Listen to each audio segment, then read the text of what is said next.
What's up? Welcome to the Vegas Benchwarmer channel. This is the Benchwarmers podcast. My name is Eric He Hate Me 702. How's everybody doing today?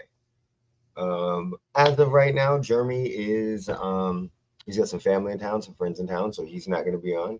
And then Mo will be joining shortly, and Sam had to work. So as of right now, you guys just get me. I hope that's good. And then Mo will be joining us very, very shortly. So I hope everybody's week been going good. It's been hot as a bitch here in Vegas for all y'all people that don't live here. Anthony, when you come to Vegas, get ready for this. So we have a heat warning. Well, we had one. Let me see. So yeah, it's an excessive heat warning. Right now it's 81. It's 8:15 in the morning here. It is 91 degrees in Vegas. And then there's an excessive heat warning.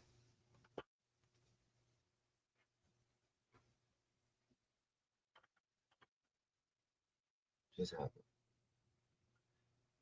So it's supposed to be, I don't know what just happened. My fucking computer acting stupid. Excessive heat warning, Saturday, August 23rd from 1:57 a.m. till 11 p.m. today. So it's supposed to be hot as shit today. So for everybody that's not here in Vegas, thank God you're not. But yeah, it's going to be hot as a son of a bitch. So a couple things to talk about. I'm going to talk about some WWE while we wait for Mo to jump on. Because right now we got some stuff that has not really been going on. Of course, we have Naomi and Big Jim that were announced they're expecting a baby, their pregnancy. So congratulations to Naomi and Big Jim on that. That is very, very cool. I'm happy you guys got it. For some odd reason, if I'm not mistaken, Naomi was not sure that she would be able to get pregnant, or there was something going on there. So either way, congratulations on that. That is very, very cool. It sucks because Naomi was doing some of her best work, in my opinion. She had me laughing every single Monday on Raw. Some of the stuff that she said was absolutely funny. She was at the top of her game. Very similar to when Becky Lynch won the title and then she got pregnant and they did the WrestleMania thing. She was at the top of their game. So very, very cool. Very happy for them. Can't wait to see what they do when she comes back. I love the way that she gave the title back. I'm not handing over shit. I love the way she told everybody in the locker room, y'all got 9 months because when I'm coming back, I'm taking what's mine. Very, very good promo. Let's just hope she can keep that fire when she gets back.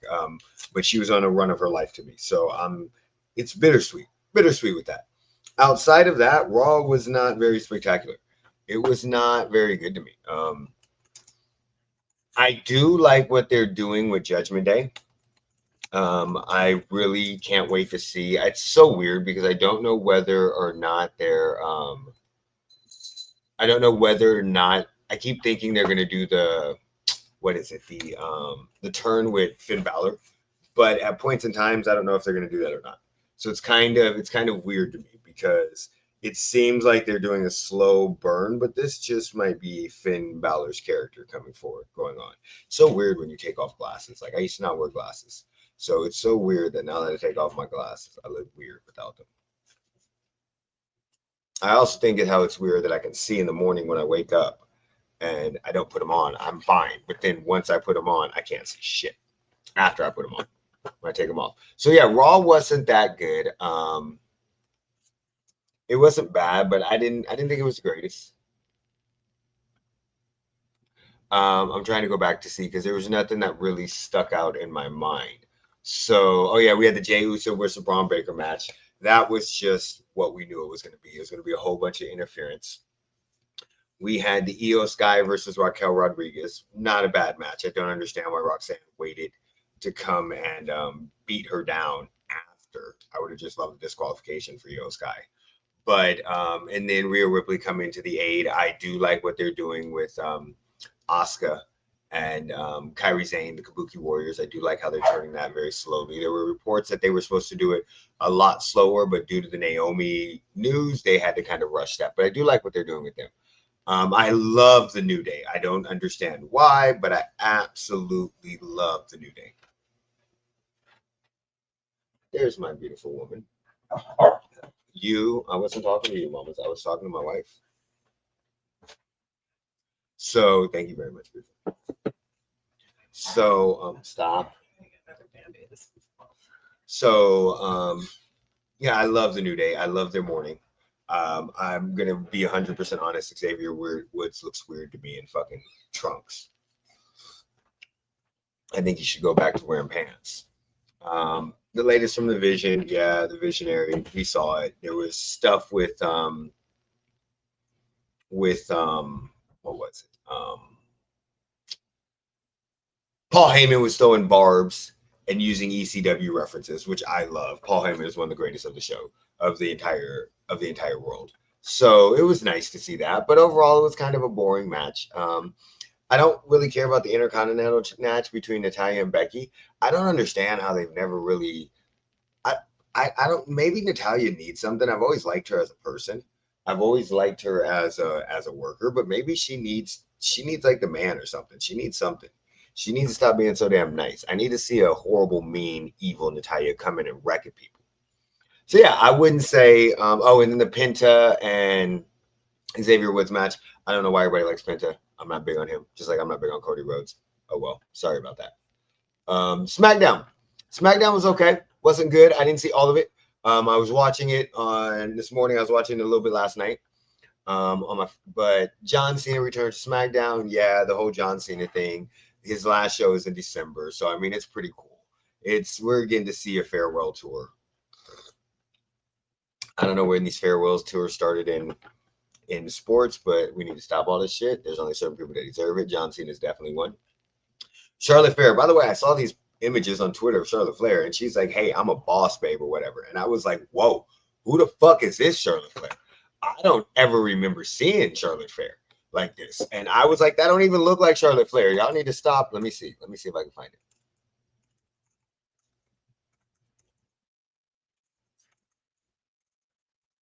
I think did I not put it in the chat? Oh shit, I never put it in the chat. Oh, my bad, guys. Hold on.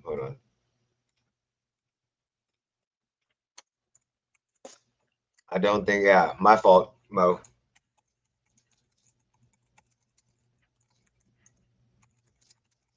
I was like, dude, where the fuck is Mo at? He said I was smoking. And he's still gone. So yeah, I was looking at Charlotte Flair and looking at some of Charlotte Flair's posts that she had. And it's this one right here that she did 14 hours ago. It said she was a boss babe. I'm a baddie. I'm late to the party. Nope, I don't. Okay, is that a lyric? I'm not present on all of the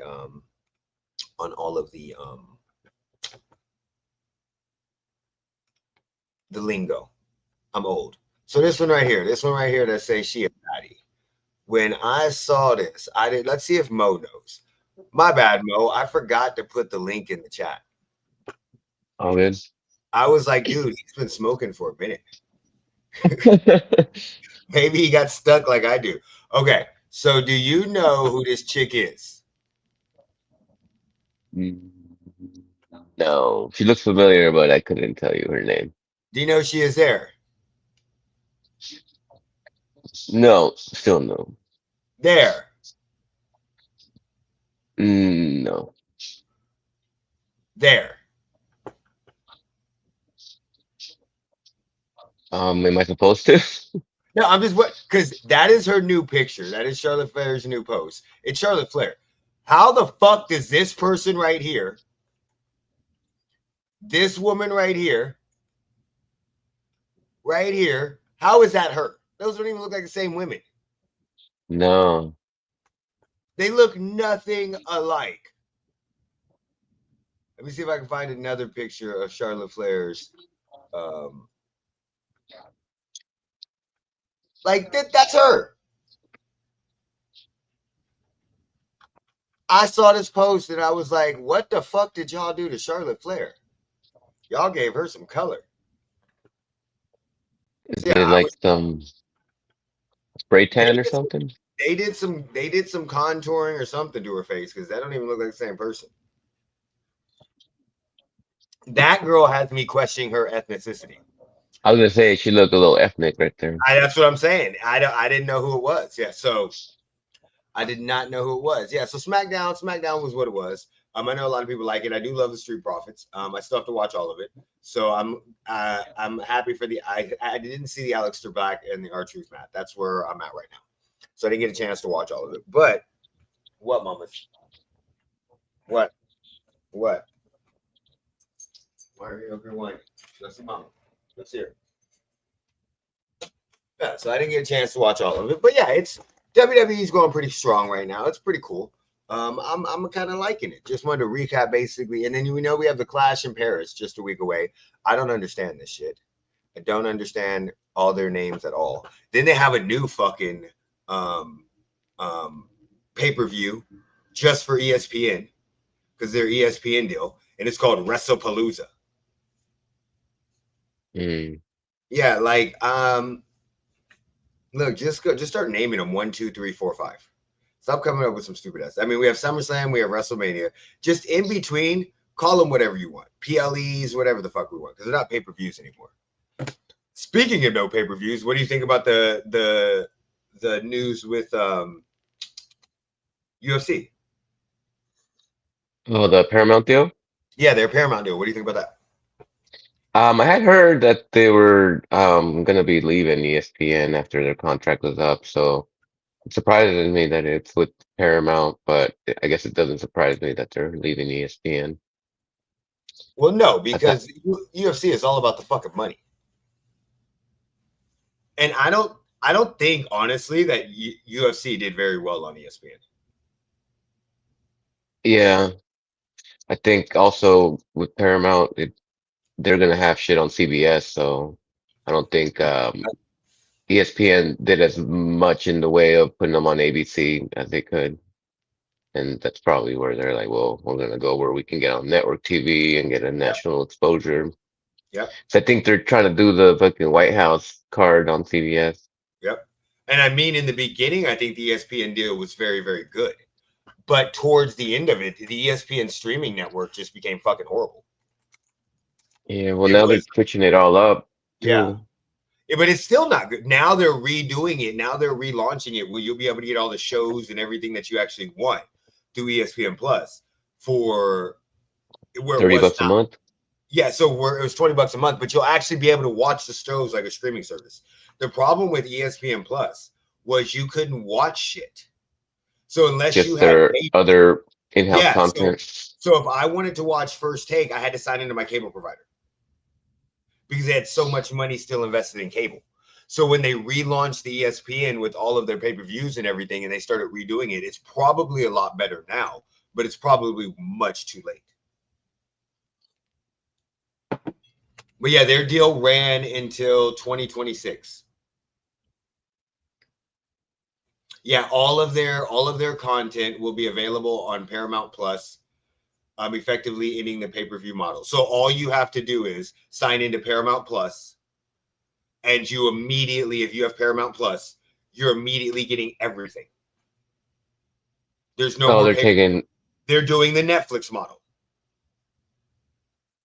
Oh, Yes, Paramount Plus is doing the Netflix model. oh, that's kind of cool, I guess. Yeah, where you're a subscriber, and as long as you subscribe to their highest tier, you get everything else for free. Unless they make a new tier. Even if they make a new tier, it's probably not going to be more than $20 a month because Netflix has already set the precedent. So you may get lucky at like 24 a month, but you better hope UFC brings in a lot of fucking people. Because most of your subscribers that are already on Paramount Plus, they may not watch the UFC. So I don't think they're going to raise it much. But yeah, they're doing the Netflix deal.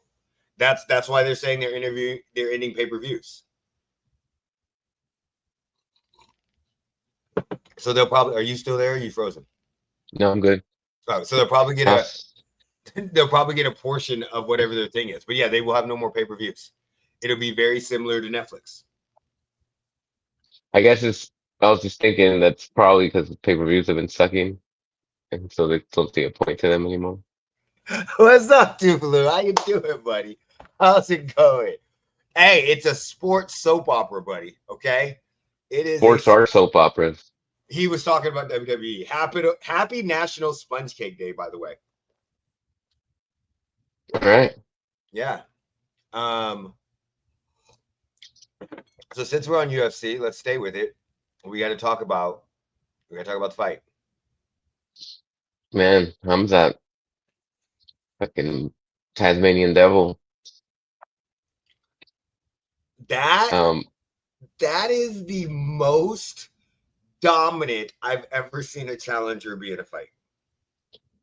I know people were mad because they want to see knockout and Oh, dude, nobody gives a submissions, fuck about the but stupid public. I don't care about that shit. That motherfucker put him in a crucifix in the first minute. Shut the fuck up. Shut the fuck up. He yeah, was if you get also put in the crucifix, that's some like elementary school type shit.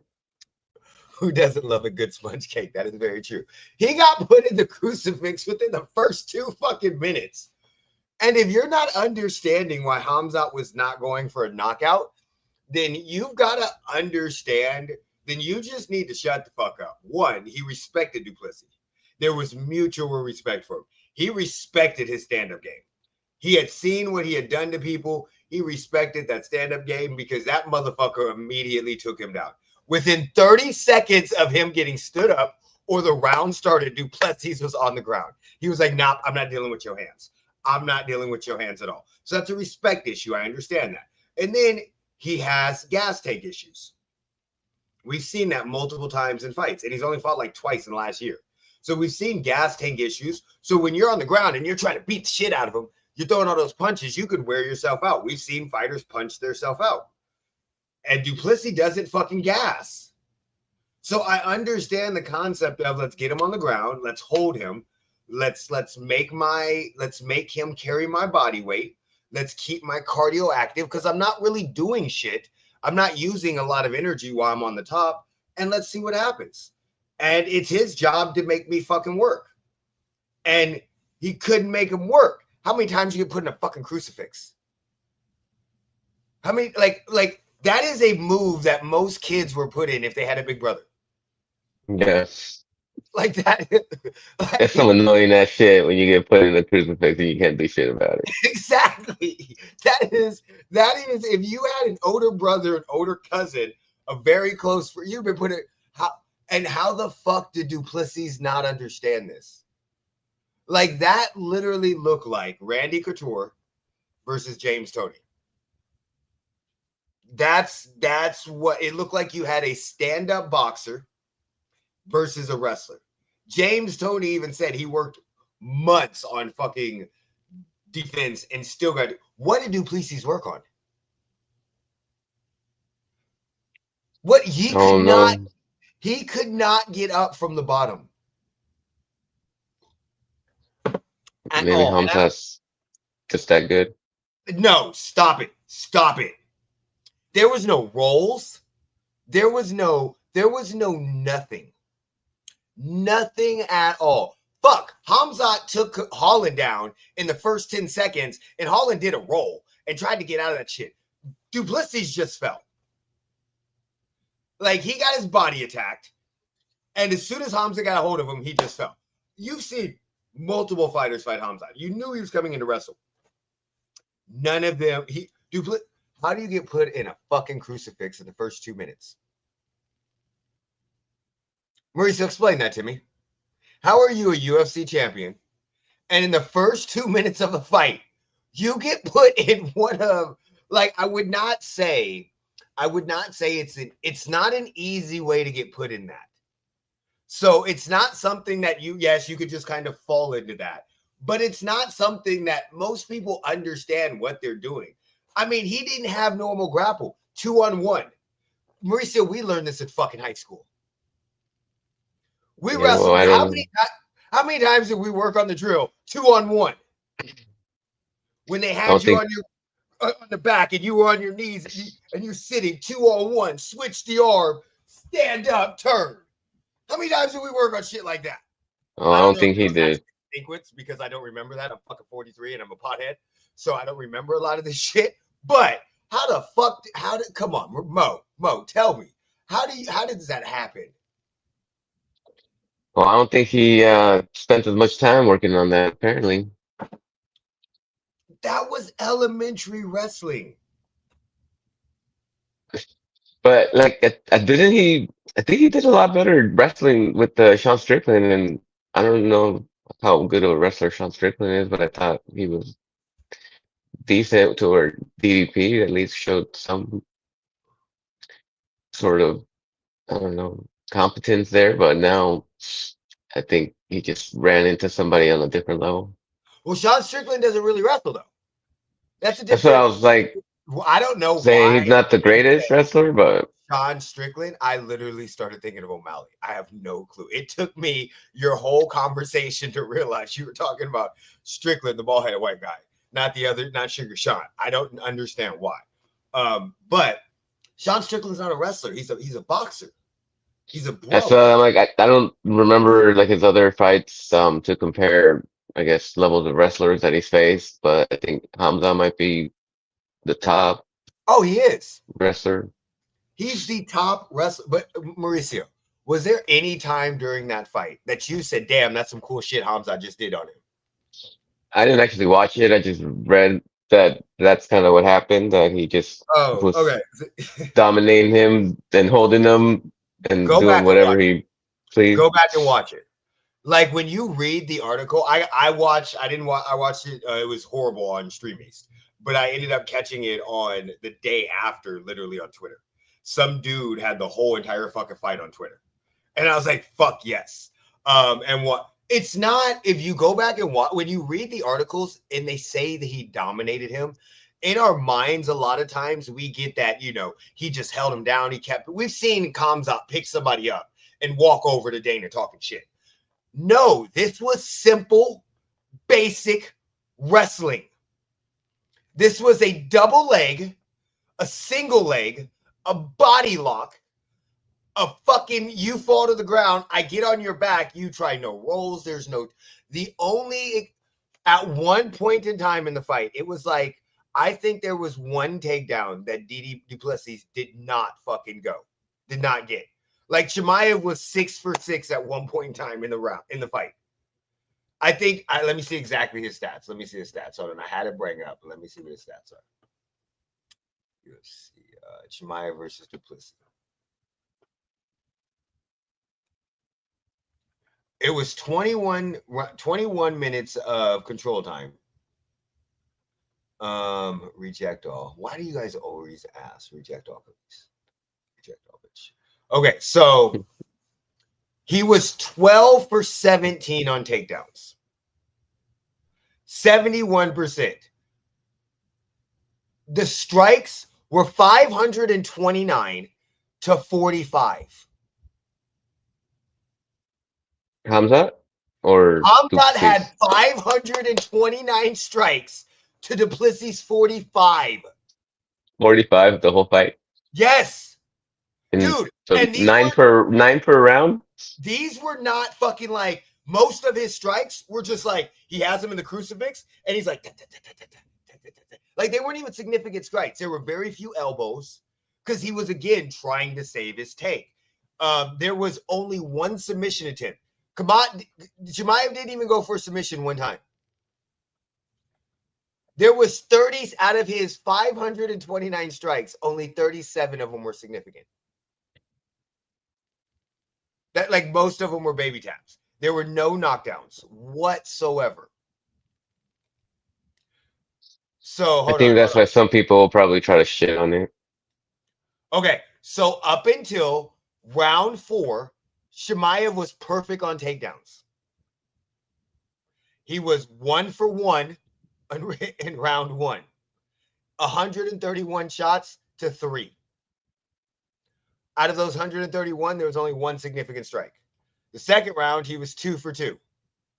The third round, he was 3 for 3. So he's 6 for 6 in the fourth round. And then he went 3 for 5. And then 3 for 6. Like that, you would, if you rewatch that fight, it was literally double legs, single legs, body locks. And like there's no submission attempt.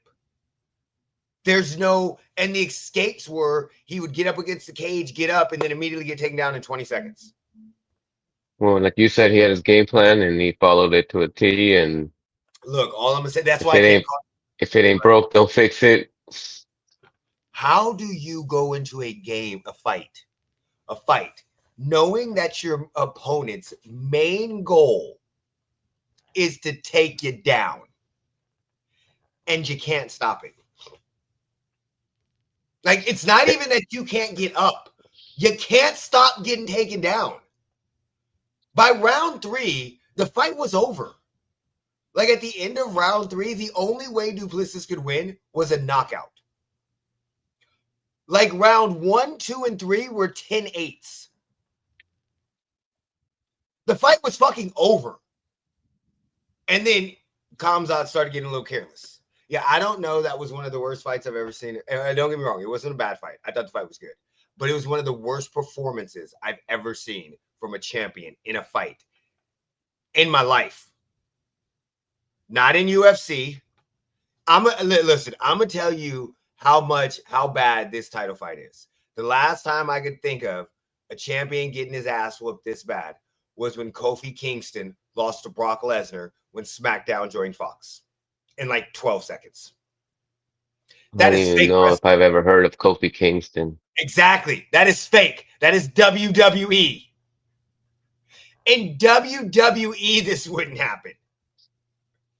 There, at some point in time, Duplessis, whatever the fuck, that's why I can't call him DDP.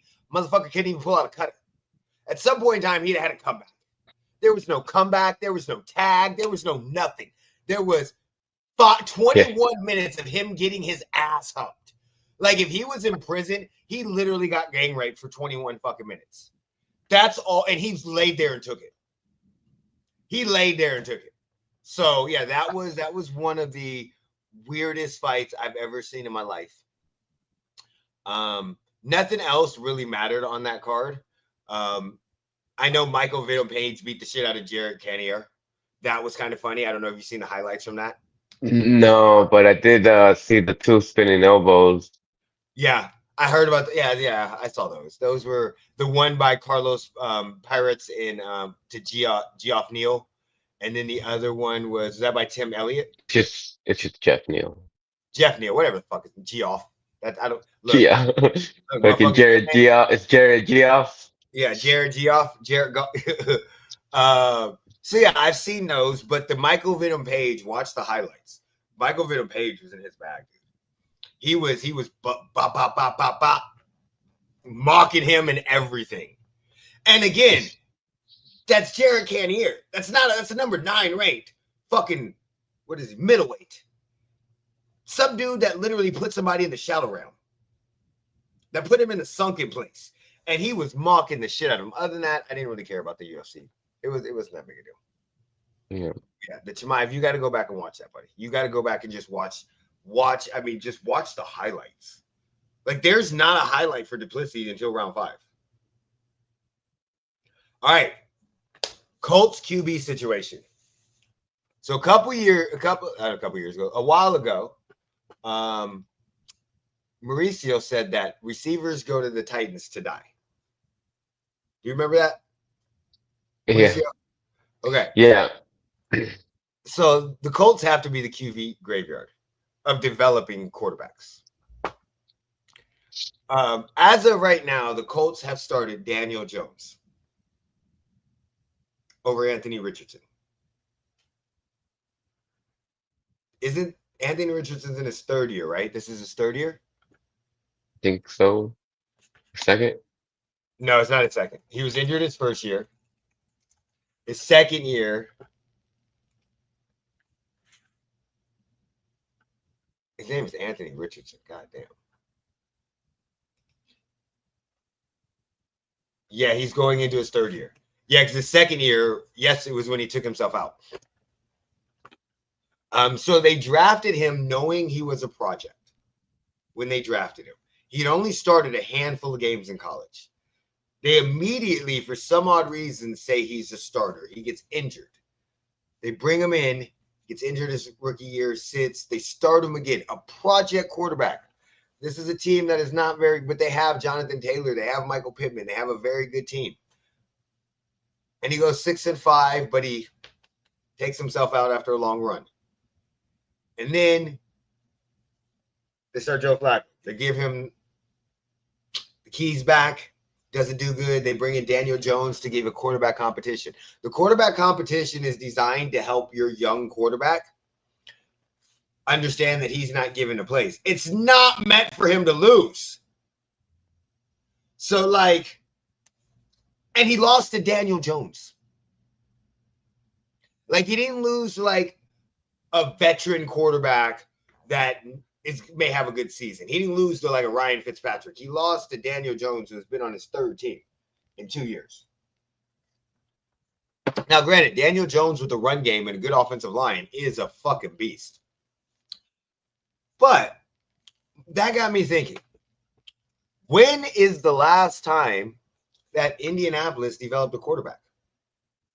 Now, we could say Andrew Luck. Would you consider Andrew Luck them developing him, or was he already developed by the time he got there? There we go. So Andrew Luck and Peyton Manning, in my opinion, were already world beaters. They were the best prospects people had ever seen, and Andrew Luck was the best prospect since the breast prospect. The breast prospect, yes, the breast prospect since Peyton Manning. Now, granted, that went on to Trevor Lawrence, who is no longer the best breast prospect, but those two were already like you just basically didn't have to fuck up.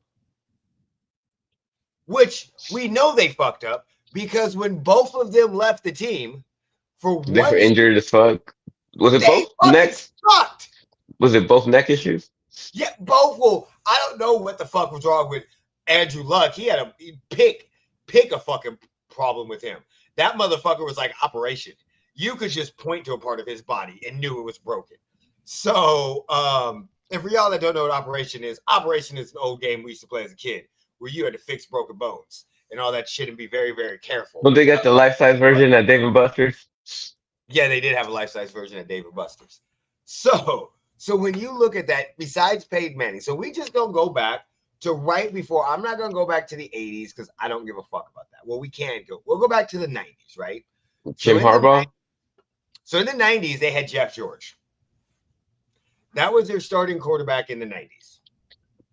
Did he start out there, or did he start out, or at what point was he in Atlanta? Was that in the latter years of his career? Jeff George. Yeah, he started out. He was traded. The Colts traded up. He was drafted by the Colts, and then he went to the Falcons. Drafted by George. Then he went to the Raiders. Then he went to the Vikings. Then he went to the Redskins. That motherfucker was everywhere. He was. But hold on. Guess who was else on their team the year before that? Christopher Chandler. Chris Chandler was on the Colts? Yeah, so Chris Chandler started in Indianapolis, must have been drafted by them. He was taken in the third round by the Colts. So 2 years later, after they took Chris Chandler, they drafted Jeff George. So they took Chris Chandler. He played for Indianapolis, Tampa, Phoenix, that before they were Arizona, the Los Angeles Rams, the Houston Oilers, the Atlanta Falcons, the Chicago Bears, and the St. Louis Rams. He only went to the postseason with the Atlanta Falcons. So just a funny thing and that was the Jamal Anderson 30 bird Falcons. Yeah, that was that would have been that was 98. Yep, that was the 98 team. Yeah, Chris Chandler 15-1 beat Minnesota. Falcons lost to the defending champion Denver Broncos quarterback by John Elway. Yep. That was it. Wasn't that the one where Eugene Robinson fucking went missing the day before the Super Bowl? Probably. Yeah, I remember that one. Yeah, that was it. Those. Could you imagine if social media was around back then? See, that's why social media. You can't get lost now, though. They'll be like, he's right there. Get off the ramp, but social media. That's why social media was so outstandingly has ruined us for sports because we know everything. We don't hear many stories about shit that goes on. People on podcasts will tell you everything. All of this stuff. But back in the day, there was twice in the 90s that a fucking player went missing before the Super Bowl. Or he got arrested or went missing. Because the Raiders one went missing. Yeah, the Raiders. Like, that would never happen nowadays. Okay, so In 1988, they drafted Chris Chandler, right? Damn, I'm old. Jack Trodu was that's an old ass name. But they drafted Chris Chandler. They started him, and then 2 years later they drafted Jeff George. So they traded up to draft Jeff George. So then 2 years later, or 4 years later, hold on, where's it at? Damn, they have a lot of shit. Oh, and then a couple years later, that's right, he got drafted by. So a couple years later, within 4 years, 3 years, 90, 91, 92, 93, Jeff George is gone. Jim Harbaugh is their new quarterback after his run with the Bears. So you have Jim Harbaugh from 95, 96, 97. And then Peyton Manning comes in. Okay. So we didn't have to develop Peyton. So we have Peyton all the way till 2010. Then we have Curtis Painter, Dan Orlowski. Shout out to Dan Orlowski. I don't know why. It's so funny hearing him as a quarterback because I don't remember him when he was a quarterback. And I was heavy into sports then.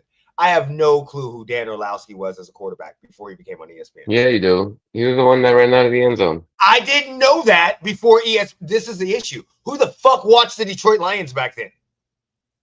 That shit was all over the fucking highlights. I don't even care.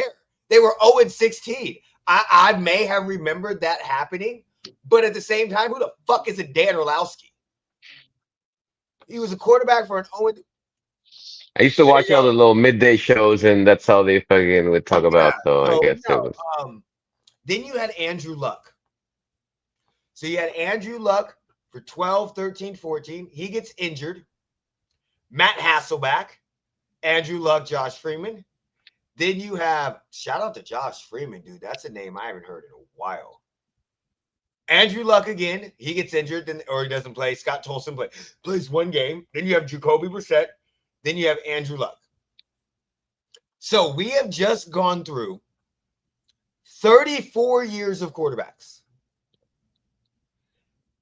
And in that time frame, granted, Peyton Manning was there from 99 to 2010. So it's a lot of seasons.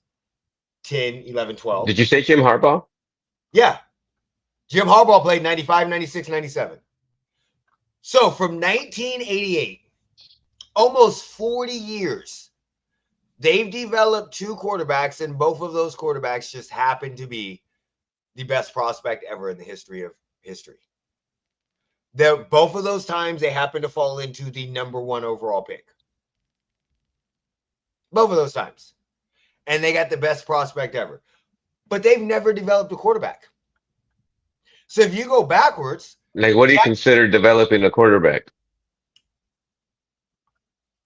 Okay. Johnny Unitas.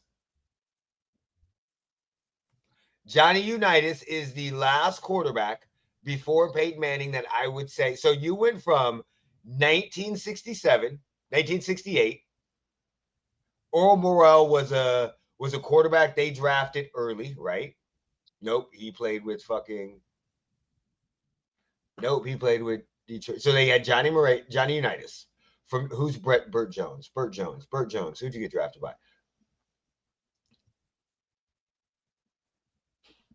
So Burt Jones was drafted in 1973. That was the first quarterback that they could draft that I could find out before Johnny Unitas. From that moment on, they've had two quarterbacks that they drafted that have been halfway decent. Every other quarterback has sucked. Or every other quarterback that they've drafted has got their success someplace else. Like, you literally gave up on Jeff George for Jim Harbaugh. He took him to the AFC championship game. Who did? Jim Harbaugh.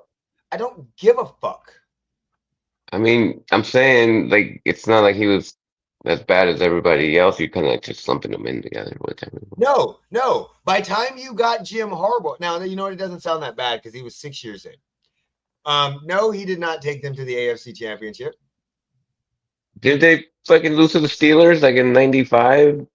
Was that divisional? Well, he never had above a 7-7 record. I thought they were good like one of those years. So he might have maybe I'm misremembering. 95 or 96 because he went 7-5 and 7-7. So they might have been good. let's see. 97. 97. They were 3-13. 96. He completed 7-7. They lost to the wild card round to the defending AFC championships. Oh, and then they lost in the AFC championship game at 95. Don't you ever fucking doubt me. Yeah. And the last second dropped Harbaugh's last second Hail Mary pass in the end zone to the Pittsburgh Steelers. But they beat the San Diego Chargers and the fucking Chiefs. Okay. Oh, the Chiefs had Joe Montana then. Yeah, and the Chargers had Sale, didn't it? That doesn't count. Yeah. But he was already. No, they had Rich Gannon. Yeah, they had Rich Gannon. Joe Montana had just retired. That's right. All right. So yeah, the quarterbacks. I think the Colts need a whole entire new organization. I mean, I'm sure they'll be in and out. They'll both be swapping with injuries and suckiness, and it'll be a committee. Like, how have you? I just think the Colts. And when they have a quarterback, I don't even say if I know develop a quarterback. They don't know what to do with a fuck quarterback. Like, there's no way Peyton Manning should only had one Super Bowl. There's no way Andrew Luck should have never gone to a Super Bowl. Now, granted, you had Tom Brady and Ben Roethlisberger and all that, but there's no way. There's no way that should have ever happened. So yeah, I just think the Colts, with their situation that they have with Anthony Richards, this is another testament that they don't know what the fuck to do with the quarterback. I mean, since Andrew Luck retired, they had Jacoby Brissett, Brian Hoyer, Phillip Rivers, Carson Wentz, Matt Ryan, Sam Ehlinger, Nick Foles, Gardner Minshew, Anthony Richardson, Joe Flacco. And now they have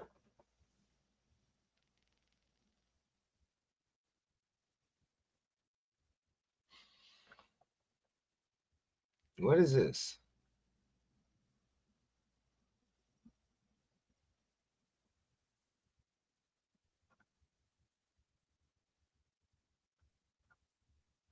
Okay, so yeah, I just want to talk about that. Move on to the next thing. Sorry, I'm sidetracked. I got fucking high earlier. I always get sidetracked. Do you ever do that when you get high, when you just get stuck for no reason? Sometimes. Like you're out smoking and you're done, but you're still on your phone and you're just sitting there. Like there's times I'll be smoking and I'll be like playing a game on my phone and be done. And I'll be sitting, and then like 15 minutes go by and I'm like, God damn, I'm hot. Get out of the fucking garage. Or is that just me and my wife? And I think everybody may go through it different ways. Okay, yeah, because there's multiple times. I also, since I have like fucking squirrel fucking attention. Squirrel, when I'm high, boy, I get distracted so fucking quick. I'll be watching a video and see like a short and be like, oh, what's this short about? And next thing you know, 30 minutes later, 15 minutes later, sometime, I'm like, what video was I watching? And then I click off the short, be like, oh, I don't want to watch this video no more. Go down the fucking rabbit hole. When Andrew Luck played, he had Reggie Wayne, then T.Y. Hilton, and Andre Johnson at some point. Okay? You're right. Where is the East Coast representative? Exactly. Somebody decided to go to school, and then they decided they had to switch for weekends. So all of us. How's work going? Wait, but he switched jobs, or did you switch jobs, or did you just switch schedules?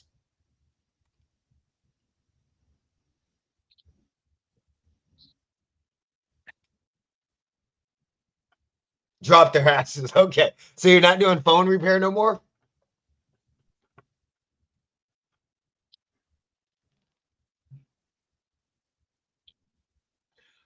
fucking liquid glass? Got you. Fucking up the game. Yeah, my job had to quit me too, so I completely get it. So you fucking got anything in the fucking? Oh, dude, works, I've been applying. I went to, but I'm gonna be honest. I'm getting bored now. I've been enjoying playing video games. I'm not. So like my day starts off really weird. I get up. Normally I'll get up, take my dogs out, do some dishes, eat some breakfast, work out, start cleaning. And then by like 11 o'clock, I'm normally, because I wake up at like 5:30, 6 o'clock. So by like 11 o'clock, I'm normally sitting down playing video games. And boy, I've been playing What video time do you games. go to bed? Depends on the day. So like, because when my wife's home, it sucks. This is so weird. This is a weird thing about being home. And because I haven't been home for so long, so I was traveling so much on the road, I rarely ever played video games. So like I would just play what was on my and the funny thing is I'm just playing 2K and fucking college football. But so when I'll play video games all day, but then when my wife comes home, a lot of times I still want to play video games. I'm like, fuck, dude. I got to a good part where I'm playing and I still want to play. But my wife's home, gotta spend some time with her. And I'm cool, no big deal. So like when she comes home, most of the time, unless she gets in the shower, she goes on work. I turn off the video game or we'll watch movies or we'll smoke or we'll do something. Yesterday we went to her sister's house for wine and cheese.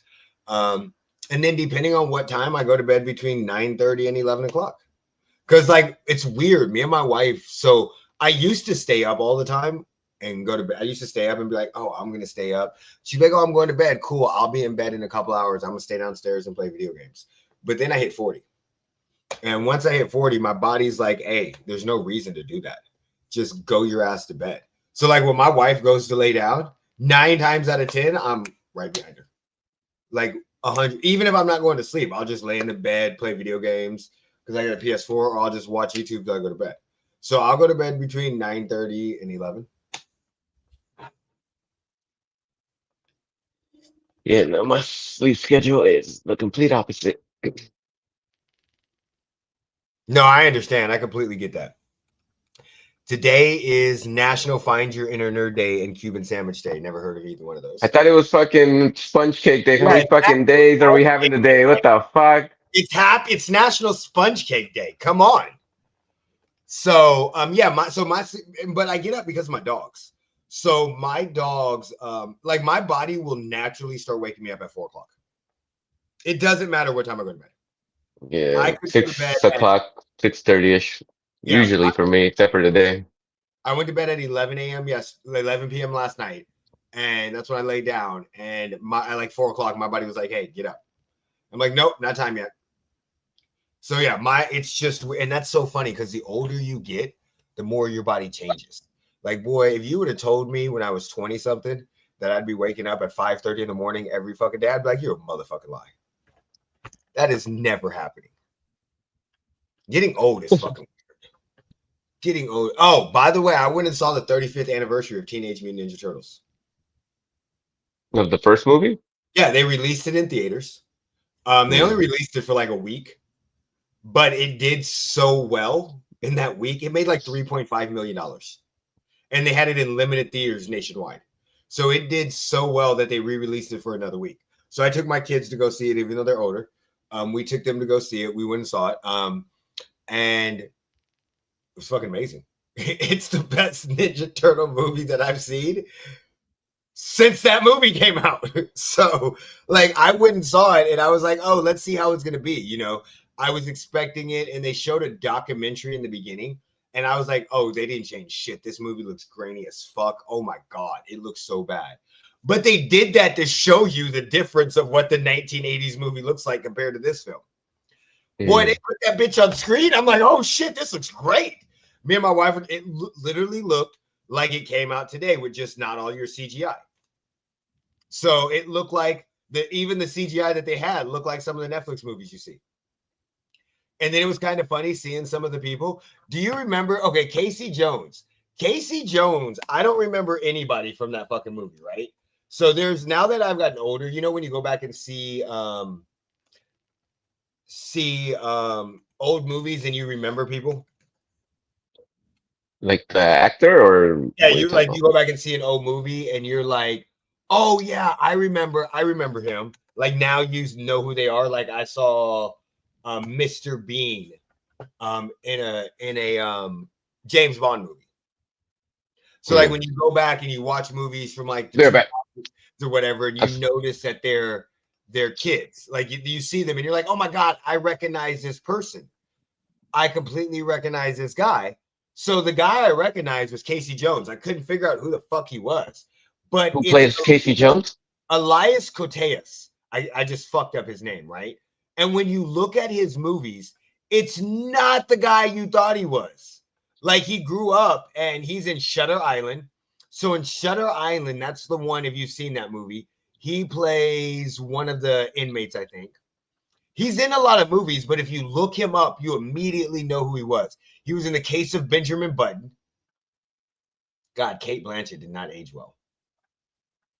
So that was the only person I saw that I recognized in that movie.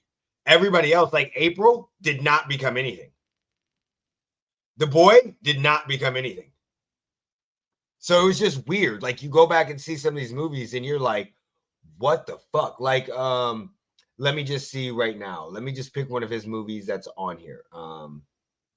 That's an older movie.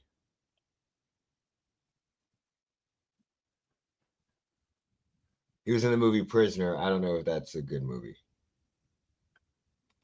But anyway, yeah, very good movie. They re-released it, limited time series. If you want to go take your kids to see it, they re-released it for, I think, for another week. But it looked fabulous, absolutely fabulous. Sad track on that. NFL Fantasy League. We have activated it. Yes, we're late. Of course we are. Most of us on here are potheads. Well, let me refrain from that. 2 of us on here are potheads. The other 2 act like they're potheads. Okay, but they're not. So we activated it. Our draft is tomorrow at 3 p.m. Pacific time, 6 p.m. Eastern time, I think. Maybe different. Check it. If you did not want to play and you reactivated it, then jump the fuck out and let us know. If not, oh well, you're in. So I've emailed both of the people that were in last time. They have not gotten any responses from them. But I did email them or reach out to them. No responses whatsoever. So I don't know if they're still in or not. We do have it full, but we can open it up. If somebody drops out, we'll jump somebody else in. But the draft is this week on Sunday. I have not studied, and I have 3 drafts. What is this, a gang? You're jumping people in now? Yeah, we'll jump them in. You know, haven't you seen fucking like on Don't Be a Menace to Society? Yeah, no. Don't be a menace to Oh, the society. fucking double dutch? Exactly. And if he fall, don't pick his ass up. So yeah. Oh my God, I love that movie. God, I love that movie. I love that movie so much. That movie is so fucking good. It has so many one-liners for sure. Message. Do we have a A problem? problem. I don't mind if you get freaky. Okay, where you going? Wrong That movie, hole, fool. so fucking hilarious. Oh, I love that movie. Okay.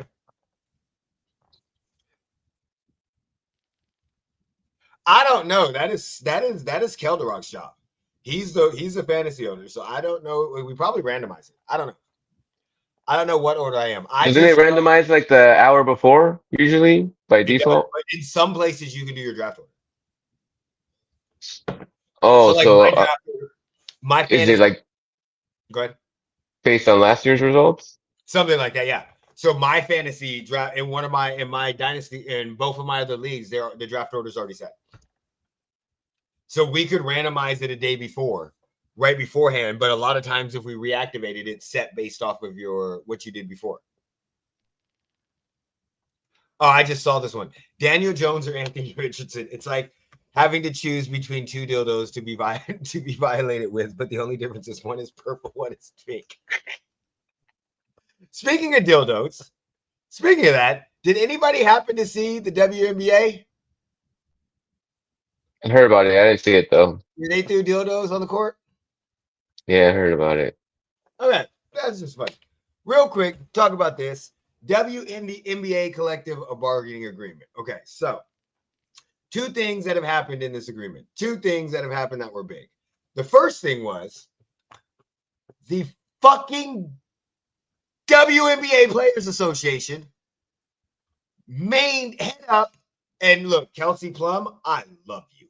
I think you are beautiful. I think you are extremely talented. I love the way you speak your mind. I think you are an amazing athlete. I think you have a lot of interesting attributes. Okay. But I also think sometimes, and I love sometimes the way you speak your mouth. Like when they asked you and you dropped 44 points and they was like, what do we got to do? You're like, we got to play some fucking defense. I love that shit. But sometimes you need to shut the fuck up. Shut the fuck up. Okay. I didn't know that was coming. I'm like, he's front loading a lot of compliments right now. There was no reason to throw your moneymaker under the bus at the NBA All-Star game, WNBA All-Star game, because she did not want to wear the shirt. That was one of the dumbest shit. Take a cue from the NBA when they tried to do the same thing for Jonathan Isaac when he did not want to play, put the I Can't Breathe shirt on and decided not to kneel. Take a cue from them. That's her fucking decision. There is no reason for you to be on an interview after you put these shirts on and say Team Caitlin Clark was zero involved. Not to be a snitch. There's no reason. You just look bad.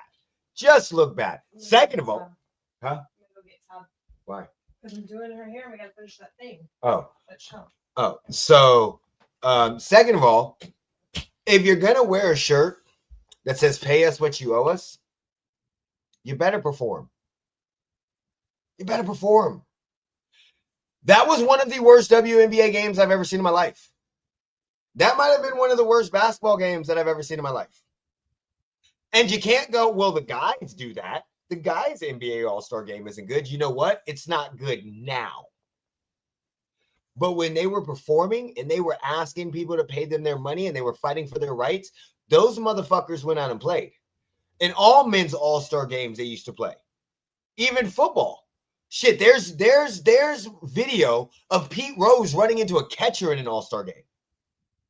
Like there's video of All-Star games going off in the 70s and 80s and 90s and motherfuckers get jabbed and elbowed.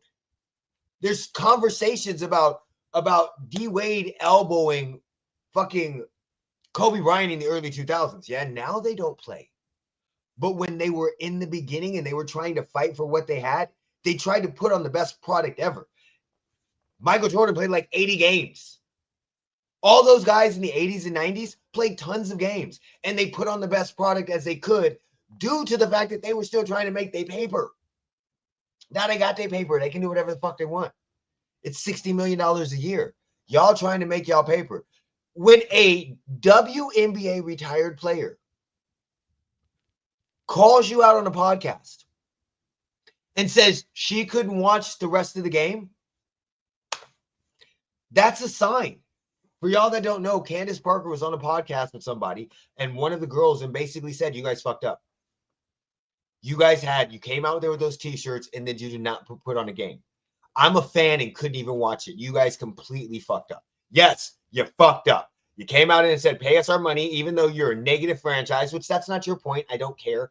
It's not. The business's job is to pay their players. Is to pay your salaries. It doesn't matter if they're losing money because business owners get that. They take all of the fucking risk. But at the same time, don't say give us 50% of the fucking revenue when you're not making any fucking revenue. Y'all, we make $260 million a year. We're losing money every fucking year, and you want to add another $80 million onto the fucking bonus. In 25 years, they've never been profitable. But you want to add another $80 million on that. Does that make sense? They're making $260 million and they can't be profitable. What do you think they're going to do at 340? Fuck is wrong with y'all? So, of course, pay them less. Yeah, so that's the issue. Now, the collective bargaining agreement. Mo, did you hear about what they turned down? Mm-mm. They turned down like a 400% increase in salary.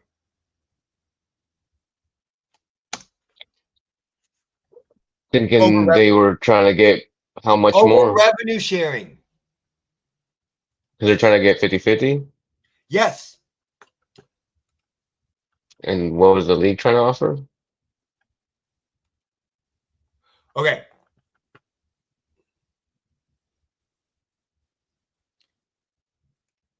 That's a weird way. Okay, so the WNBA players reportedly turned down a staggering 400% raise in minimum salaries. So The minimum salary in the WNBA as of right now is around $66,000. They were going to raise that to $250,000. And also raise the top salary bracket to $1 million. And they turned it down. While a jump to a $250 minimum salary is undeniably significant, many of the players see it short-sighted. Rejecting the deal outright, they perceive its public relation moves. Their current deal would only increase salary, but would relieve revenues the same on the low level, which the players seem they don't like. Figured that there was a reason behind it, not just like we because of the don't want to get paid more. Because of revenue sharing. So let me get this straight, Kelsey Plum. Okay? This is why I need you to shut the fuck up. Okay? How many WNBA players make the minimum?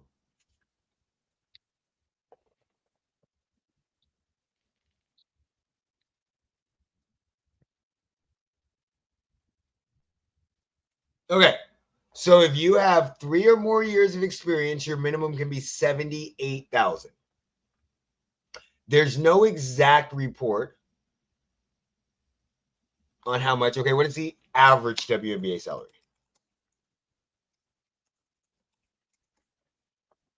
The average WNBA salary is $102,000. Yeah, they don't make much. Kelsey, WNBA, and Kelsey, I'm specifically talking to you because of the fact that you're the one on podcast saying we don't want to make the same amount the guys are making. We want the same amount of revenue split that they have. That's what we're talking about. You're for a fucking league that doesn't make money. Okay. Kelsey Plum, how much do you make a year? I guarantee you it's more than 100. I guarantee you it's more than 100. Kelsey Plum's salary is $202,000. Kelsey Plum, you are an all-star.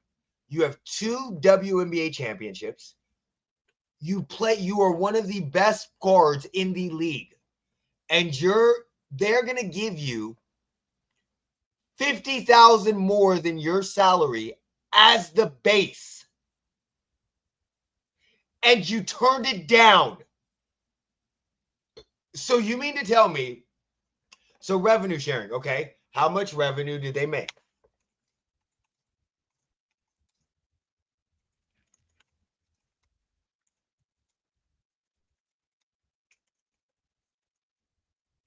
So in 2024, their best year, they made $100 million.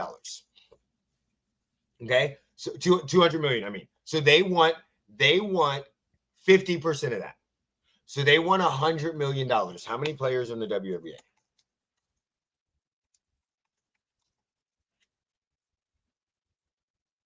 $156. What's 100 million divided by 156? Come on, smart guy. It's like what, like 600. 641,000. Yeah. So, if you were to split up 100 million and give you 50% of the revenue, you would get an average of $641,000. So that means if they split it up evenly, right? We're simplifying it. I know that's not how revenue works. Trust me, I know. But we're simplifying it. So that person that makes an average of 66,000 or 78,000 now becomes 700,000 for that year. Cool. But you turn down people possibly making $1 million a year, making possibly 5 to 6 to 700,000 on a regular contract for 3 to 4 years, which that's just based off of that league. And that is also how much they made last month. Look how much they made in 2023. Watch. When you see what they made in 2023, you'll be like, this is fucking crazy. So in 2019, they made $102 million. They don't even know 2020, 2019. So in 2019, they made $102 million. So you would have wanted 50% of that. It's not guaranteed that you're going to make all this revenue every single year. And then you're throwing Caitlin Clark under the fucking bus like a motherfucker, right? It's not guaranteed that you're going to make all this money. But what is guaranteed is salaries.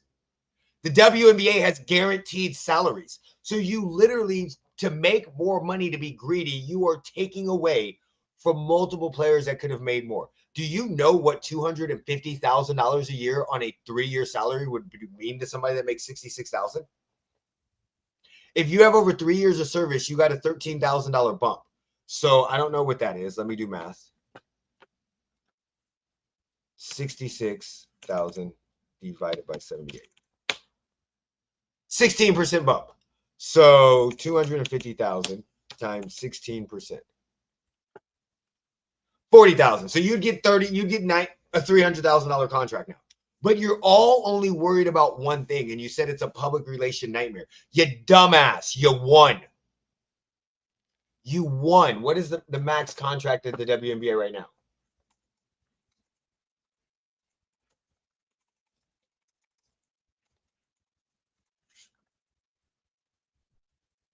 The super max is $249,000, Mauricio. So they would literally, that means Asia Wilson, Kelsey Plum would automatically become millionaires. And that means every player that gets drafted automatically gets a $250,000 contract. Why would they turn that down? Because it's still limiting them, and they're looking beyond fucking what they're saying the short term. No, okay, yeah, that sounds great, but right now you could renegotiate that. It's not like the collective bargaining agreement will go for 17 years. You can renegotiate that. Now, question for you: what is the average revenue split for leagues that are in a very similar situation as the WNBA? That's a great question. I've never looked into it. I actually did some looking into it. I think the MLS is 19%. The women's soccer league,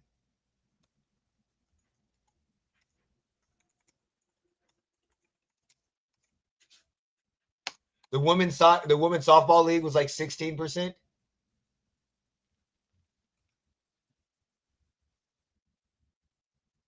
So the MLS, that is actually a profitable league, their average salary is $354,000. Their minimum salary is 104. Now, Lionel Messi had the highest salary, but they're a profitable league. So if you go by and look at any of the leagues that are in the same situation as the WNBA across the United States, they're not much different than those leagues, and they literally just offer to give them more money. No, the WNBA is fucking stupid. They're fixated on a 50% fucking player fucking thing. In what world do you take non-guaranteed money over guaranteed money of 400% when you can renegotiate in 5 to 6 years? I think it's trying to establish a precedent and trying to maybe use the momentum that they've been getting from their record-breaking attendance here. And there's only one momentum. There's one. Her name is Caitlin Clark. Jeremy can hate on her fans. That's fine. I do not like her fans. But to let you know, this is the first time ever in the history of the WNBA that they have broke 2.4 million in attendance. Motherfucker, they play for 4 months. They want 50% of the revenue, and they start in May and end in August, in September. Say 5 months. They play for 5 fucking. The NBA plays from October to fucking June. I just don't get it. I don't get what they're doing. I think this is the most short-sighted. Oh, buddy. So how long was their original agreement? Okay, so the existing CBA was originally to last till 2027, right? It is set to expire on 2025 because the players union opted out of the original agreement last October, the WNBA CBA, which takes effect. So it was originally set, so they opt out, they won, and they're still bitching. When was this deal signed?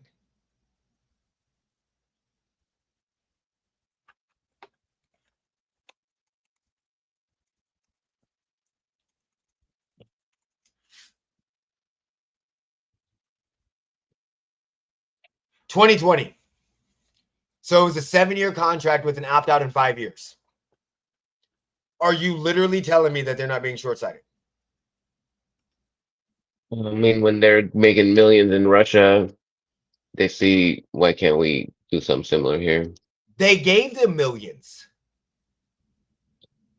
I think they can still get more. but they can't, because even if you take 100 million and do the fucking math and divide that by the top, Yeah, but you're stuck on that number, and I think they're thinking of different projections. I don't think they're just fucking going off of it willy-nilly. Somebody's in their ear giving them that's different again, figures. that's why I'm saying I think it's a short-sighted business thing. I agree. I get your point. They're holding out for more money. But as of right now, you guys decided to opt out because of how much money they have made in the last 2 years. But all of these people were in there in 2019 when they weren't making any money. So you decided to opt out to get a bigger piece of the pie. Greed is setting in as a business term, and they gave you a win. All you have to do is renegotiate in 5 years. Yes, Kelsey Plum, you may not get that fucking money because by then you may not be in the WNBA. But you're not doing this for you. You're doing this for the people that come fucking after you. And if you renegotiate in 5 years and it's on a 5-year span of them constantly increasing by 30 to 40% of revenue every year, then you may have an option.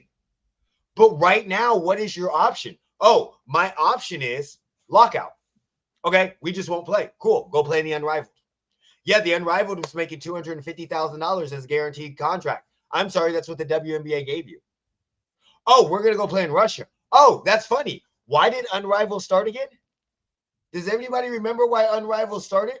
Do you remember the concept? So people didn't have to go pay overseas because of what happened to Brittany Griner. Oh, we forgot about that. We forgot that Brittany Griner went overseas and brought some fucking weed oil with her and got arrested in Russia and bitched and complained, and nobody ever wanted to go overseas. So you're right. You're getting paid millions of dollars in Russia, but Brittany Griner was held in Russia. That's a political vice. Oh, you're right. Unrivaled started because we're making so much money overseas. You're right. You go overseas and you automatically get paid. Yeah, we'll see that. No, they're the main people at the top, Kelsey Plum, are fucking greedy and selfish. And that's why y'all gonna get mad at me. That's why women in this day and age can't accomplish shit together. Because y'all motherfuckers only think about yourself. I don't give a fuck what we're talking about in this situation. Selfishness and greed. They want that money for them.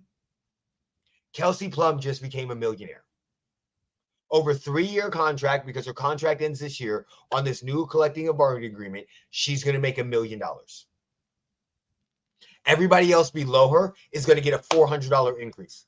That is a $500 increase for her raise. But no, you want to be able to say, we can collect 50% of 200 million, and then we're going to stagger it based off of your position. So, oh, Kelsey Plum, you're a top sales getter. You're going to get a lot of that money. You're not going to get 640,000. You're going to get 2.5 million of it. And then the people at the bottom are still going to be shit on. That Plum chick would probably be pull in a cool $800 a month. No, she'd actually pull in a lot more, buddy.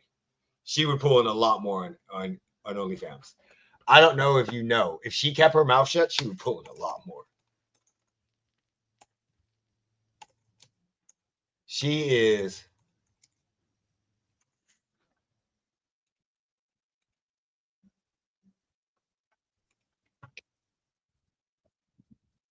So I'm just gonna show y'all because I'm a sick ass dude. I didn't mean to do that.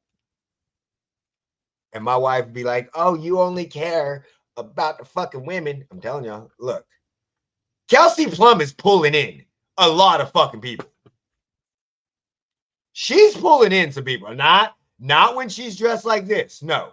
Not when she's on the court. No. But when Kelsey Plum is out in town, oh, she pulling in some fucking people. She pulling in some people.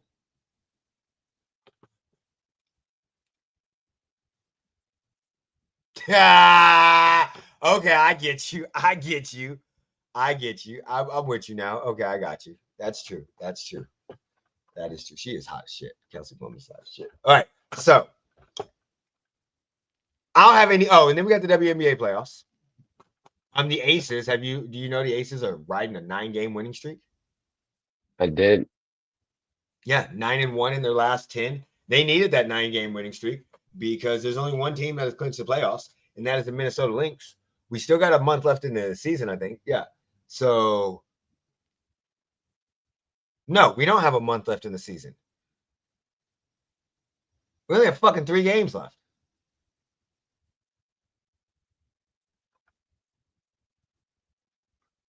Did they raise the games again? There's only 40 games this year, right? No, it's 44 now. Oh, that's right. Okay, so we got 7 games left. That's why we have a month left. So we got Minnesota whooping everybody. Got Atlanta Dream. Got Las Vegas Aces in third. Phoenix Mercury shot at New York Liberty, man. And then we got Indiana Fever, Seattle Storm. Those are an Indiana Fever. What is it? It's top 6, right? Or is it top 8? They do the top 8. Don't tell me they do the top 10. So right now, the Chicago Skies, the Dallas Wings, and the Connecticut Sun are eliminated from playoff. Everybody else is still in the still available. I hate the WNBA website, just so you guys know. I can't stand that website. Other than that, what else? You got anything else you want to talk about before we jump off? I think that was one of them was the winning streak. What else is there? I guess baseball playoffs are not too far So you're out, talking another about month. Caitlin Clark. Sorry. I just read this. He's talking about Caitlin Clark. Oh, and Sophie Cunningham. Sophie Cunningham is bad as fuck too. Well, she's out for the season with the I know. ACL. So Caitlin Clark is the skinny girl from Iowa that she became, and she's not hot. She looks like she grew up on a farm. She's the skinny girl from Iowa that she became a beast. She is the reason why the WNBA is amazing.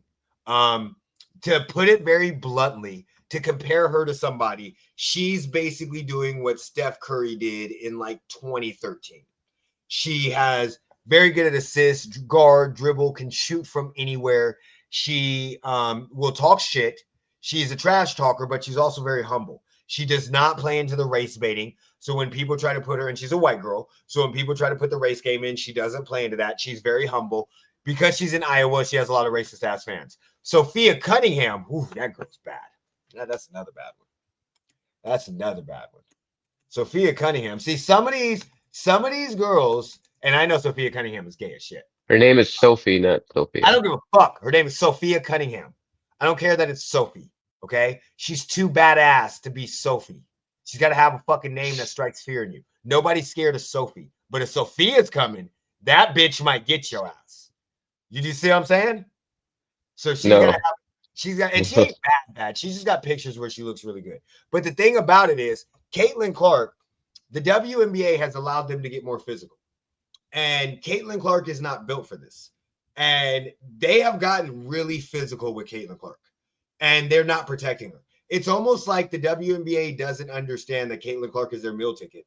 And they don't want everybody saying that, oh my God, you're protecting her, this and this and this. So they decide to go the opposite and go, we're not protecting her. Look, and there's people that put hands on her.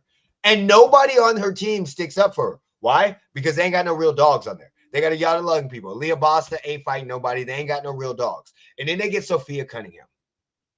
And Sophia Cunningham, this girl from the fucking Connecticut Sun or whoever the fuck, got in Sophia's face, got in that they fouled the shit out of Caitlin Clark and then jumped in her face. Sophia Cunningham came out of nowhere, put that bitch in a collar tie, said, bitch, bring your ass here, and held her and just said, I'm gonna fuck you up. And then it became common knowledge that Sophia Cunningham is like a black belt in jiu-jitsu. She is fucking amazing. Yeah, she's been training. Oh, sorry. She holds a black belt in Taekwondo, but she's been training since she was a fucking kid. She is a fighter. So Sophia Cunningham put hands on them, but that's the issue. Caitlin Clark gets all the attention. This is gonna be a bad statement, and people are not gonna like what I'm gonna say, but I'm gonna be 100% honest with you. Being in this community, some of the most racist people in the United States are black women. So there is a league full of black women that basically came in, and instead of doing what a lot of people did, where you had LeBron James and Derrick Rose and all of these young stars that came in, Trevor Lawrence, all of the prodigies that come in, and instead of keeping it just skills related, they went and made it racist. And basically the only reason why she's like this is because she's white. Yes, she is different in a league full of mostly minorities, but that doesn't matter. Steph Curry became fucking famous because he's light skinned. So I think it's not just her in a nutshell, though. I think it was the whole Angel Reese versus her rivalry, and then people pick sides and kind of. Well, the I think rivalry. it No, stemmed don't get from me that. wrong. No, during college, it was white versus black, 100%. The media made it white versus black. LSU was the Dirty Debutantes, and Iowa was the Disney High School Musical.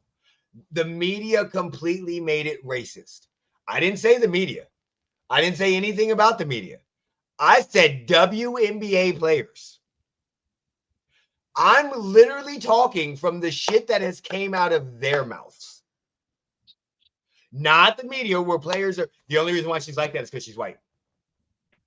I think that's more of a she was getting flowers before she even played a WNBA game, and WNBA players are like, "Hold up, like you didn't even do the shit yet." No, she did. She won a national championship, or she went to play for a national championship. She went to back-to-back national championships. She was the biggest star. Yeah, but they don't see anything that she did in college as you've done anything in the WNBA to get the WNBA clout that they feel like she hadn't fully earned yet. No, I agree with you. I 100% agree with you. But we've seen this in other sports, and they didn't use racism. The WNBA players did. So when LeBron came out, there was players saying, I don't think no high school kid can come in and make a difference on an NBA team. We all see jealousy and people talking shit from the prodigies. But in my opinion, the WNBA, a lot of the women in there did not like her because she's white. That's my issue. I think you saw Diana Taurasi talk shit about, oh, I don't think she's gonna get a wake-up call. But now that they came to the WNBA and she's still whooping people's asses, what is their reasoning now? What is Angel Reese's reasoning?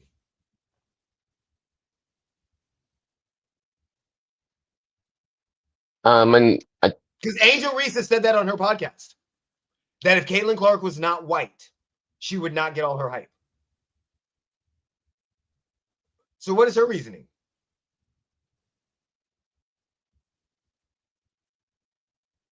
that's part just hating all the shine that she's getting, I guess. But I get it. But why do you have to bring race into it? Like, don't get me wrong. We've seen this. We saw this with Larry Bird. And I think I'm in agreement with Larry Bird. Back in the 80s, and I saw this with Jerry Cooney versus, and I was in agreement with Larry Holmes. If Jerry Cooney was just a black dude, nobody would be talking to him. I've said multiple times, Larry Bird is the messiah for white basketball players.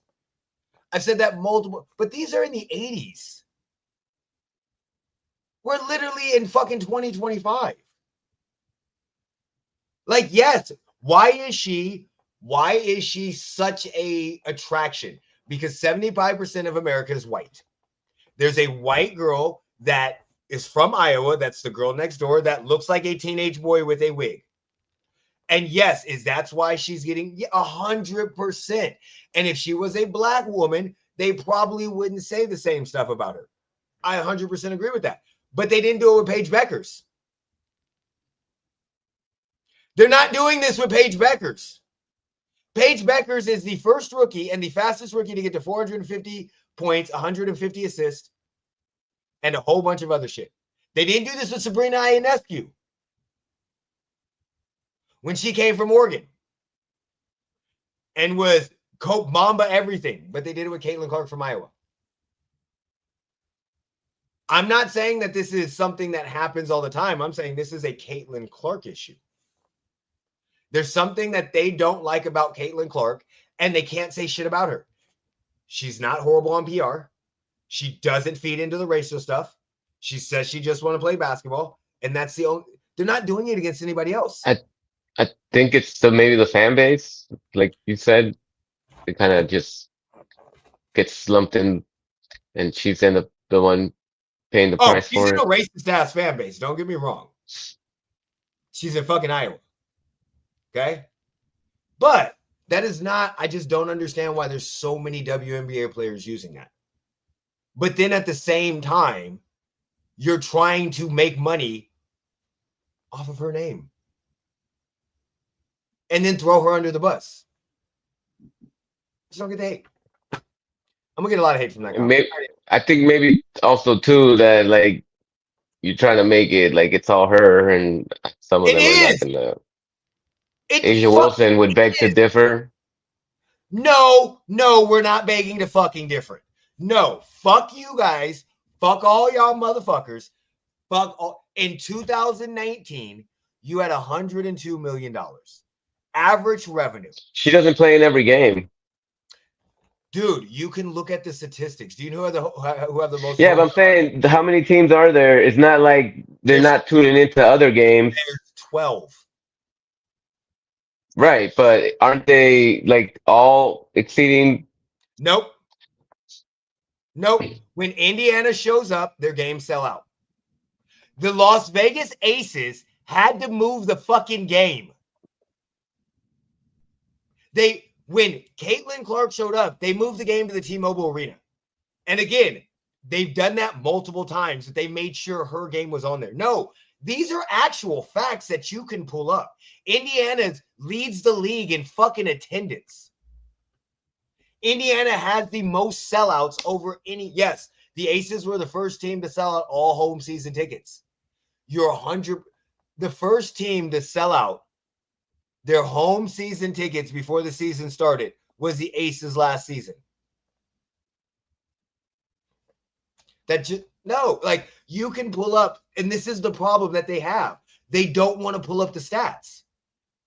Angel Reese goes, Caitlin Clark wasn't even playing in the All-Star game, and she still put the shirt on. But they don't want to. It's not just because of Caitlin Clark. It's because of players like me. And then you fucking shit the brick. When you look at Indiana's like Indiana Fever's sellouts, they lead the league in so many stats. It's not even funny.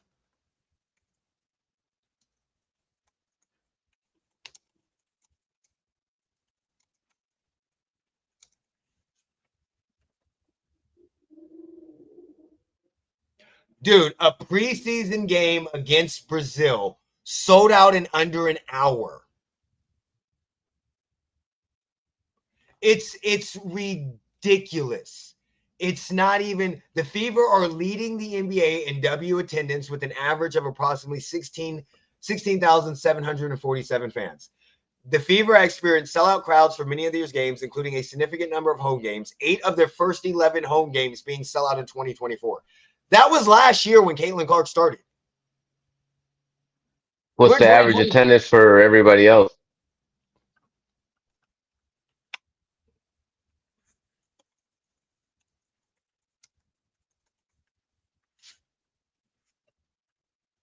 Average attendance for a WNBA game is 11,000. They get over 5,000 more fans as of mid-July, following a major increase from but what I'm trying to check is how. So what was the year before for 98, overall? 9,800. So that's what my point was. It's going up overall. So in the last 2 years, in the last year, it's gone up 1,300 on an average. The Indiana Fever average 25% more average 50% more home fans than their average. Like, I get the idea that the average attendance over the WNBA, we got to remember that 16,000 that they average goes into that average, which boosts that average because it's 50% more than the average WNBA game. 50%. Buddy, we went to games. We have been in the arenas. We've seen these. We what? No, I don't know. Just like people trying to say LeBron didn't know. Fuck. In basketball, superstars make the league. This is not the NFL. This is not the MLB. There are 5 players on a court for each team. Superstars sell the league. It doesn't matter. Yeah, but she's not even the MVP. It doesn't matter. She doesn't have to be. And it's different though. To give you an idea, when LeBron showed up to Cleveland, they sold out all of their games. You don't have to be an MVP or the best player to be an attraction. And she is the biggest attraction in the WNBA. So much so. I would say more of an attraction than a superstar. Buddy, she led her team to the playoffs in her first season. They had back-to-back number 1 overall picks. Like, I understand, and I'm not gonna say that Caitlin Clark is the only reason why the WNBA is taking an increase. No, they had a huge increase after the wobble. The NBA players started acting. They started putting it on ESPN. They have this new deal that's coming in with the television deal. So no, they have 100% in the last 5 years started to gain traction. But then they just got steroids. So, like, I could be working out as much as I want to, and I can gain all of this traction and bust my ass working out and could look good. And then I get an injection of steroids and I gain 30 pounds of fucking muscles in fucking 3 months, 4 months, a year, whatever it is. Yeah, we could say, no, it's because I've been working out. No, bitch, it's because of the fucking steroids. Caitlin Clark is a steroid. So let's just see WNBA attendance by team.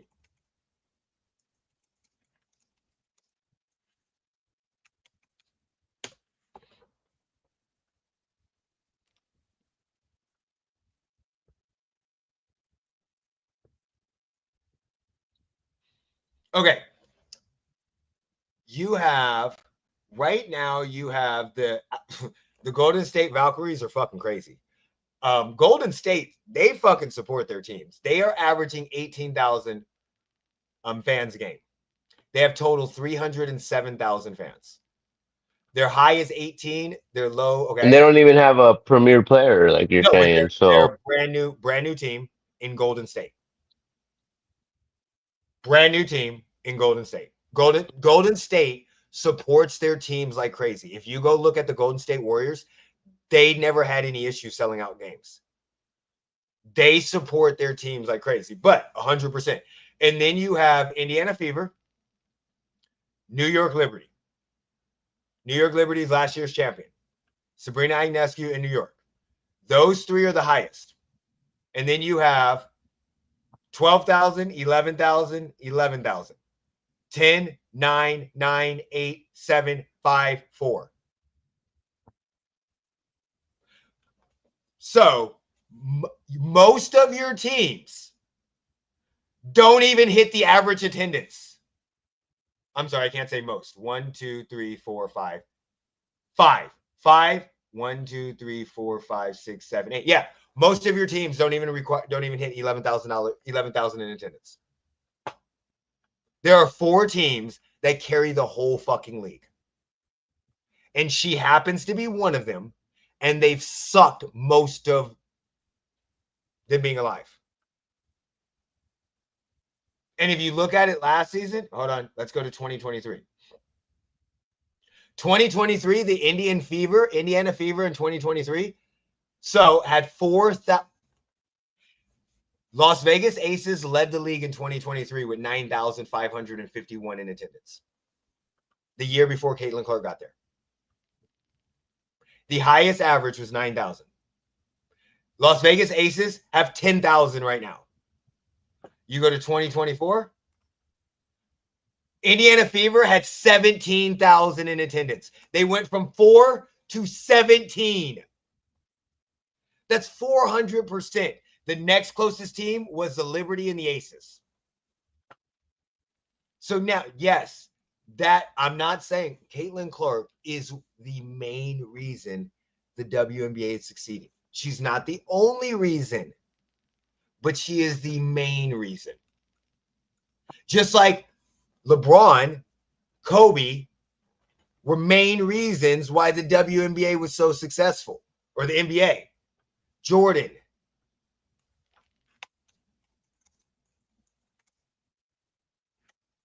Like it's so ridiculous how much amazing she is.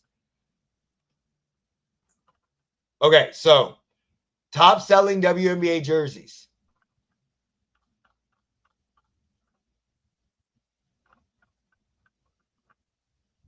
What the fuck did I just go into? That's not what I wanted. So in 2024, the season saw an unprecedented merchandise sales growth with player-specific items like jerseys expecting 1,000% increase. The impact of the rookie stars, Caitlin Clark, Angel Reese, Kate Martin, stop. Caitlin Clark's Indiana jersey was the second highest selling jersey in the U.S. in 2024, surpassed by only Stephen Curry. So in 2024, the only jersey that sold more jerseys than Caitlin Clark was Stephen Curry. She outsold LeBron James. And you're going to tell me it's not her? No.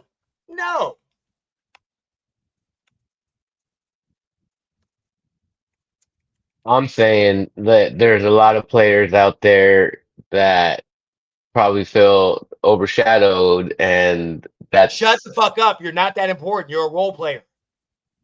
You're I'm the not role talking player about in the role game of players. I'm life. talking about your Nafisa Colliers, your Nafisa Collier is a fucking role player in the game of life. Okay? We all have our roles. Okay? I'm not meant to be a superstar. If I was meant to be a superstar, our fucking podcast would be fucking outstandingly famous. Certain people have roles that they play. Nafisa Collier is amazing. She's a great talent. Very good with the Minnesota Lynx. Very good player. But nobody would know her name if it wasn't for fucking Caitlin Clark. That was not an NBA player, WNBA fan. People know Caitlin Clark that is not a fan of the WNBA. I don't understand why people are having such a hard time going, oh, well, because Caitlin Clark, it's not all her. No, bitch, shut the fuck up. Keep your mouth shut and ride her coattail to more fucking money. I don't think that's what they don't want to do that shit.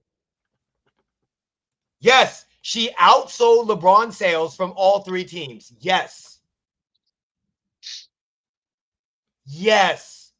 We can, again, the numbers don't lie. If you're on the fucking Angel Reese, the Chicago Sky, let's see how many attendance you guys average.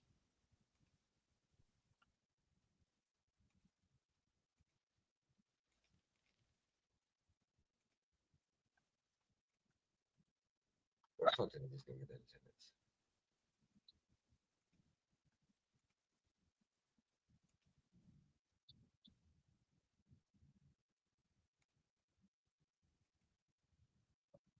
Chicago. Okay, so the Chicago Sky, you have 9,000 in attendance. Okay, in 2024, Chicago Sky had 8,000 in attendance. In 2023, the Chicago Sky had 7,000 in attendance. Angel Reese, it doesn't show the same. They were here to watch. No, it's not the same. It's not. You've gone up 2,000 in attendance. The Indiana Fever have gone up 13,000.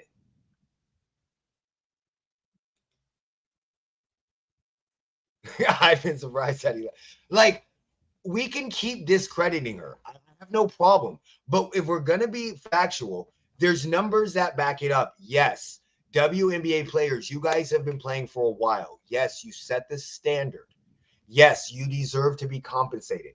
But don't shit on your meal ticket. Because I'm sorry, Angel Reese, you can sit the fuck out. Nafisi Collier, you can sit the fuck out. Who else is talking about? Y'all could all, Kelsey Plum, you could sit the fuck out. And I guarantee you, people will still come watch the games. I guarantee you they will. As long as Caitlin Clark doesn't sit out. Every home game that your team has that Caitlin Clark shows up at, it's fucking. Oh, and we also have to remember these home games are included in Caitlin Clark because there's only 12 teams. 1, 2, 3, 4, 5, 6, 7, 8, 9, 10, 11, 12. There's 13 teams now. So, and they play each team, I think, 4 to 5 times.